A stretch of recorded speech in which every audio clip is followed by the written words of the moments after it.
સુરતના રામપુરા વિસ્તારમાં આવેલી કાછિયા શેરીમાં આવેલું હિમજા માતાજીનું મંદિર શહેરના પૌરાણિક અને વિશિષ્ટ મંદિરોમાંનું એક માનવામાં આવે છે. મંદિરની સૌથી અનોખી ખાસિયત કે વિશેષતા ગણો એ છે કે સામાન્ય મંદિરોની જેમ તેનું સ્ટ્રક્ચર મંદિરના બાંધકામમાં નથી, પરંતુ માતાજી એક લાકડાના ઘર જેવા માળખામાં બિરાજમાન છે. આ અનોખું સ્વરૂપ વર્ષોથી શ્રદ્ધાળુઓ માટે આકર્ષણ અને આસ્થાનું કેન્દ્ર બની રહ્યું છે. મંદિરના પૂજારીઓના જણાવ્યા મુજબ મંદિર આશરે 70 વર્ષ જૂનું છે. ત્યાંની તકતી પણ એક છે, પરંતુ સ્થાનિક રહેવાસીઓ અને ભક્તોના મતે આ મંદિરનો ઇતિહાસ 100 વર્ષ કરતાં પણ વધુ જૂનો હોઈ શકે છે.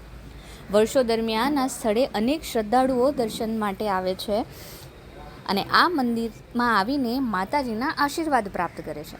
લોકો માને છે કે માતાજી પાસે જે કંઈ પણ માનતા માનવામાં આવે, માતાજી તેને પૂરી કરે છે. જય શ્રી કૃષ્ણ, જય હિમજા માતા. મારું નામ પંકજ જગદીશ પ્રસાદ ત્રિવેદી અને અમને અહીંયા 24 થી 25 વર્ષ પૂજા કરતા થયા છે. એનો ઇતિહાસ તો સમાજવાળા કહે છે કે ભાઈ અહીંયા પાછળ કૂવો હતો, તો કૂવામાંથી આ માતાજીની મૂર્તિ પ્રગટ થઈ છે. એની માન્યતા કે ભાઈ આ એનું નામ છે હિમજા માતા. હિમજા એટલે હિમાલયની આ પુત્રી છે. ભાઈ મા તો એક જ છે આખા જગતની, પણ માની અંદરથી પ્રાદુર્ભાવ થયેલું છે આ હિમજા માતાનું. આ જારોડા વણિક સમાજ એમની આ કુળદેવી છે. હિમજા માતાજી વિશે પૌરાણિક માન્યતાઓ પણ ખૂબ જ રસપ્રદ છે. માતા હિમજાને દેવી પાર્વતીનું એક સ્વરૂપ માનવામાં આવે છે. કથા અનુસાર મહિષાસુરના વધ બાદ તેના પુત્ર રક્ષાકેતુએ માતા અંબાજીને પરેશાન કરવાનું શરૂ કર્યું હતું. ત્યારે દેવી પાર્વતીએ હિમજા એટલે કે હિમાલયની પુત્રીનું સ્વરૂપ ધારણ કરીને રક્ષાકેતુનો સંહાર કર્યો હતો. આ કારણે હિમજા માતાને હિંમત, રક્ષણ અને સંતાન સુખની દેવી તરીકે પણ પૂજવામાં આવે છે. ગુજરાતમાં હિમજા માતાજીના આમ તો અનેક મંદિરો છે, પરંતુ તેમનું મુખ્ય સ્થળ પાટણના રાધનપુરમાં આવેલું છે. જારોડા વણિક સમાજ માટે હિમજા માતાજી તેમના કુલદેવી તરીકે વિશેષ મહત્વ ધરાવે છે.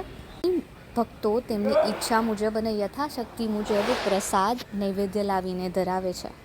કહેવાય છે કે અહીં માતાજી મંદિરના પાછળના ભાગમાં આવેલા કૂવામાંથી પ્રગટ થયા હતા. એમનું મુખ્ય સ્થાન છે રાધનપુરમાં, પાટણ પાસે આવેલું રાધનપુરમાં. ત્યાં માતાજીનું મૂર્તિ છે. ત્યાં વર્ષની અંદર 3 થી 4 દિવસનો બહુ મોટો યજ્ઞ પૂજા થાય છે. એક પહેલા ઘર હતું, આ ઘરની અંદર પાછળ કૂવો છે. આ કૂવાની અંદર ત્યાં માતાજીની મૂર્તિ પ્રગટ થઈ છે. એ મંદિરનું સ્વરૂપમાં નથી બનાવ્યું છે.